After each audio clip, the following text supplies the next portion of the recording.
How we doing, everybody? Jay Greeson here with Southeastern 16, brought to you by FanDuel. I just want to tell everybody, wow, bear with me, running solo. I'm more of a shooting guard, but happy to play point guard. Fire away your questions. I'll get to them as best as I can. Of course, your super chats are always welcome, and guarantee your voice on this. We're coming to you today on February 13th. Yes, Friday 13th, which will forever be lucky for Ole Miss fans everywhere, considering that the news from the 18th Circuit Court in Mississippi yesterday allowed Trinidad Chambliss a opportunity to get a 6th year of eligibility and return to play for the Rebels in 2026. It's a landmark decision in a multitude of ways across a multitude of talking points. First, in the football practicality of this, Ole Miss got a lot better in the last 24 hours. That's hard to deny. Trinidad Chambliss led the SEC in passing last year, threw for almost 4,000 yards, despite holding a clipboard for the first 2 weeks until Austin Simmons got hurt. This is a guy who, whenever FanDuel embraces the opportunity and the opening, and now granted, they're probably the real talking points of appeals and what the NCAA may do to counteract this. He has been cleared to play. He is not certain to play. I think that semantics maybe, but I think it's important in this talking point moving forward. But as soon as it becomes a certainty, I think Trinidad Chambliss moves directly next to Arch Manning in terms of top 3, top 4 Heisman favorites going into 2026. And with Keywan Lacey standing next to him, this Ole Miss offense instantly becomes as dynamic as any in the country. Now, that is the football particular of what this decision means. The ripples of that splash, this decision are so far-reaching that it's impossible to just put them into an envelope and throw them out there on the table because they're pigeonholed. All right, let's first talk about one that crosses over sports. Let's talk about the legal bridge of what happened with Alabama and their eligibility issue with Chuck Bediako. That judge had to recuse himself because he's a judge in Alabama, so he's an Alabama booster. By all accounts, Judge Whitworth went to Ole Miss, and he's ruling on this case. I mean, look, I loathe the conspiracy theory conversations and whatever else, but there is the legal eye-popping overlap here. This is the Ghostbusters crossing the stream. You now have boosters. Dear Lord, man, how many tailgates have you been at going, well, I wish I could sit back, pop open a cold one, and make a decision that gets you another year of your quarterback? I mean, okay, it's the world we live in. But the legal possibility here has to be that Trinidad Chambliss is about to become the red shirt version of precedent and lasting rule change that Diego Pavia came and delivered for the junior college conversation. Look, I think Joey Aguilar is going to get another year of eligibility. Joey Aguilar, again, is in a court of law presided over a college sports loving town judge.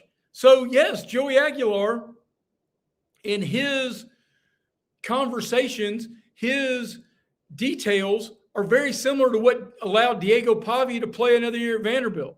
I expect Joey Aguilar to get there. The Trinidad Chambliss decision allows us, because the basis of the 90-minute dissertation from the judge centered on him playing 4 games in a season, is applicable to the NCAA rule, which now allows you to take a red shirt if you don't play more than 4 games. That feels precedent worthy to me. So that conversation now has this ripple effect. What happens? We are about to turn the 5th game of the season into as big a game of the season as the championship weekend.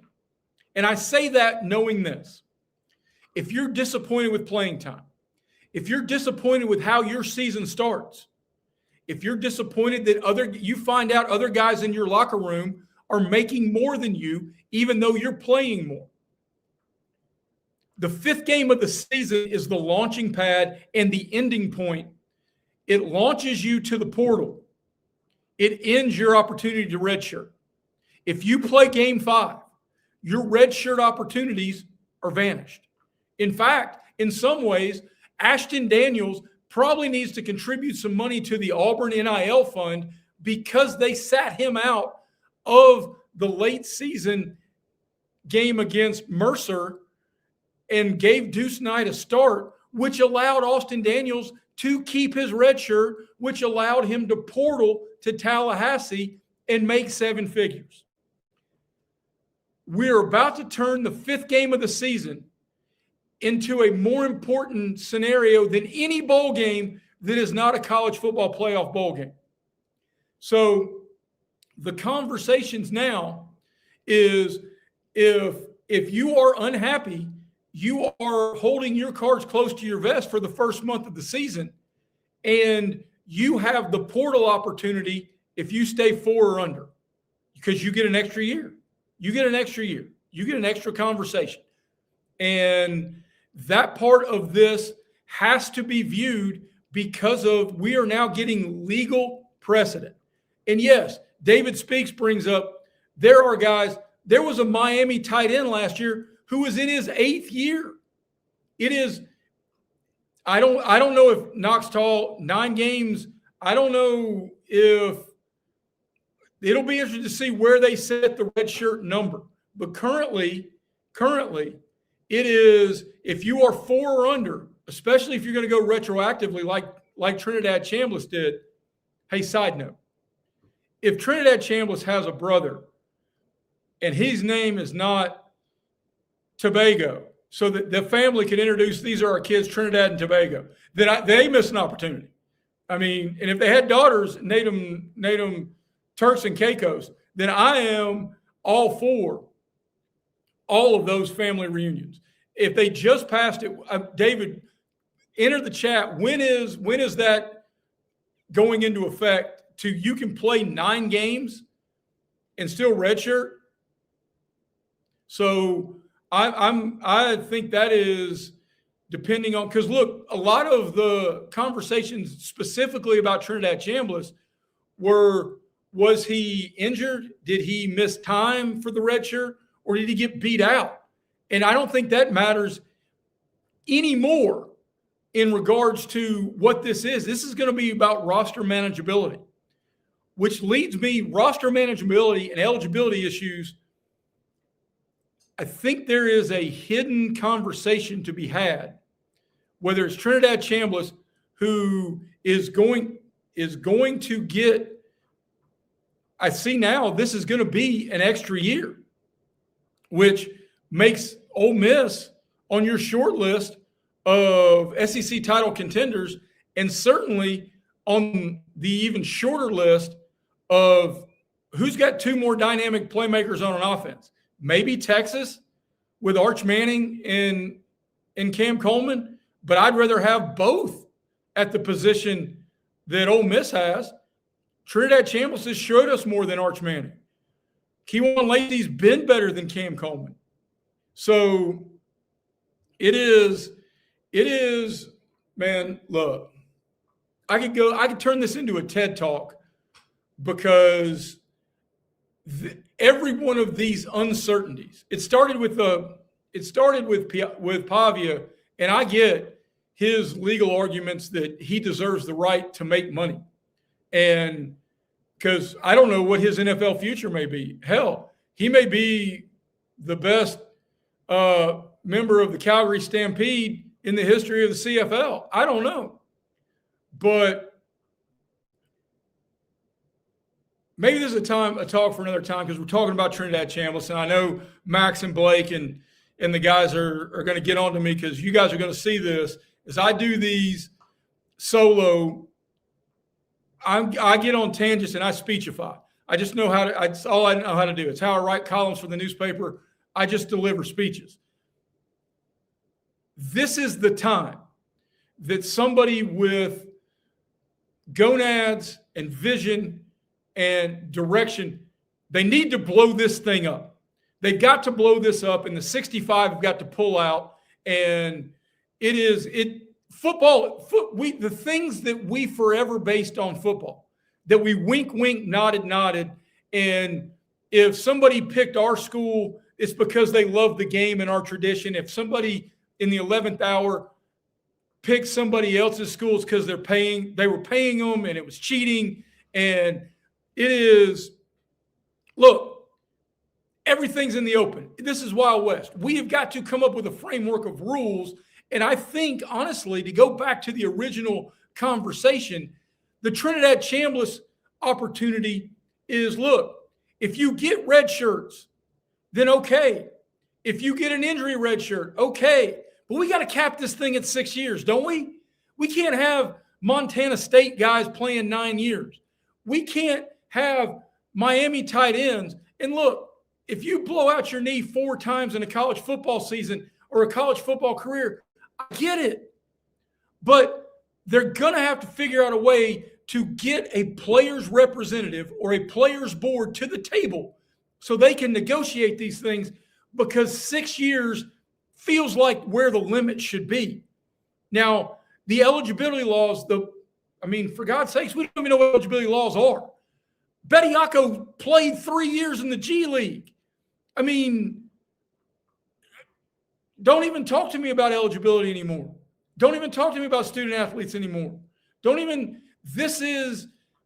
And I think one of the sneaky parts of the transition to the modern era, especially in football, especially in the SEC, is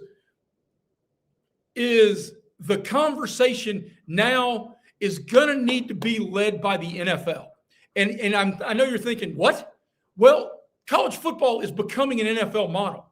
And the NFL has a vested interest here, and they have to protect their free minor leagues. The college football on Saturdays allows us to see the future stars. It allows them to play at high levels, and the NFL doesn't have to spend money. And if you don't think Roger Goodell is paying attention to eligibility experts, wait till one of these guys declares for the draft, goes into the draft. What if Shedeur Sanders had sued last year to return back to college football? He was going to make more money at Colorado than he did with the Cleveland Browns. So the NFL is acutely aware of what this is and where this is headed. And the lack of rules. And again, I am for Trinidad Chambliss. If they rule he is met the NCAA pre-existing exception for a red shirt, then he gets a red shirt. Joey Aguilar. I don't understand. I don't even know why this is dragging out this long. Joey Aguilar is directly comparable to how Diego Pavia got 6 years. And then we're not even looking at this because these are quarterbacks, because these are meaningful pieces to meaningful programs that matter to us. We are more attuned to them. And they matter to us whether you're in Starkville or Oxford, whether you're in Nashville or Athens or Knoxville. You care about whether Joey Aguilar because you want the Vols to be good or you want the Vols to suck. And I get it. We have vested interest, and quarterbacks have the direct impact on that vested interest. But if we got guys who are now, for God's sakes, Chad Baker Mazzara, he's about to be 28 years old, and he's still dribbling a basketball in short pants on a college basketball floor. I was playing with Matt Harpering in a summer league in Atlanta, and he was younger than that and was about to retire from the NBA. So, Mobley, you're 100%. But here's the difference. If you need 6 years and you realize you ain't that guy, take that 6th year and provide value to your college football team and to your fan base and cash one extra check. So I get it. But we've got to set the cap at 6 years. And if we're going to do that in a labor society where these kids are getting paid, we can't arbitrarily set an age maximum without them having a voice at the table. That's where all of the unknown comes from, which is why we talk about, and certainly I talk about here on Southeastern 16, the matters that are going on in court rather than on the court, because any decision you don't like, you can take it to court because the NCAA has been proven to be toothless. Another reason the mushroom cloud needs to be dropped, and they've got to rewrite the playbook in a world where we now acknowledge and openly pay these kids to play football for our entertainment on Saturdays. I mean, look, Trinidad Chambliss, I was a little surprised by this one. I was, because Division II, it didn't have the Pavia overlap. Division II is still under the NCAA umbrella. But if they prove it upholds, and the scary conversations of if this goes to a 9-game red shirt, holy good gravy, brother. And I guess they're trying to do that under the guise of 5 years to play 5 years. And okay. But that's still going to get, until they get a conversation with guys on the other side of the table, then, and look, David, I would think that, yes, a minor league, summer league in football, I would have to believe they've explored that. But it's far too cost prohibitive compared to the minor league they have on Saturdays. Those guys allow us to see the stars of the future, become attached to the stars of the future. It gives the NFL a connectivity to people in Ole Miss, to people in states without NFL teams that love their college sports. So if John Mateer whenever he gets an opportunity in the NFL, if he becomes a quarterback, Oklahoma fans are going to follow John Mateer. I paid attention to Carolina Panthers games because I fell in love with Cam Newton in his one magical season 15 years ago in Auburn, Alabama. It is the world's best opportunity of a minor league system. So why reinvent the wheel that will cost you tens, if not hundreds of millions of dollars to get it up and running? So it is, the NFL has a vested and a fiscal interest in making certain that college football is not only continuing, but finds a way to be healthy moving forward. Now, I know I got on a whole bunch of tangents here, but the big takeaway here is Trinidad Chambliss gonna be an absolute dude. Once he starts saddling up for Ole Miss, the sky's the limit for that offense. They had success in the portal in a lot of ways. I think there are two types of portal successes. One is making the splash impact, filling a position of need. Second is luring your guys that you want to keep out of the portal. They did that with Lacey. They now have done that through the legal channels with Trinidad Chambliss. This is an Ole Miss offense that is ready to fly. And I know Kiffin and Charlie Weiss Jr. are no longer there pulling the strings, but this is going to be an offense that has all the firepower.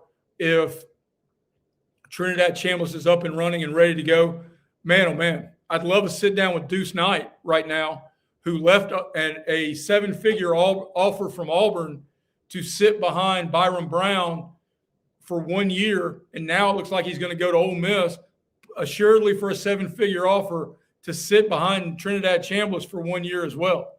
So it's a crazy day. We'll join you live again whenever word of Aguilar leaks out, and keep your head on a swivel.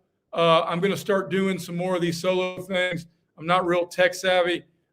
Max and Blake and those guys will help me through it. But I got a whole lot of ideas and talking points about college football before we get ready for spring practice.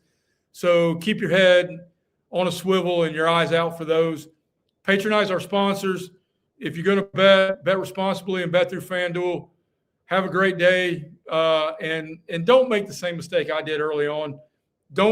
If your wife or significant other says Valentine's Day doesn't matter, it does matter. Just do something thoughtful, okay? Deal.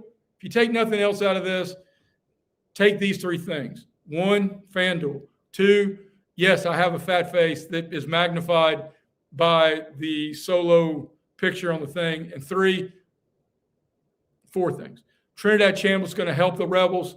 4, don't forget Vanderbilt, or don't forget Valentine's Day, or Vanderbilt for that matter. You guys have a great day.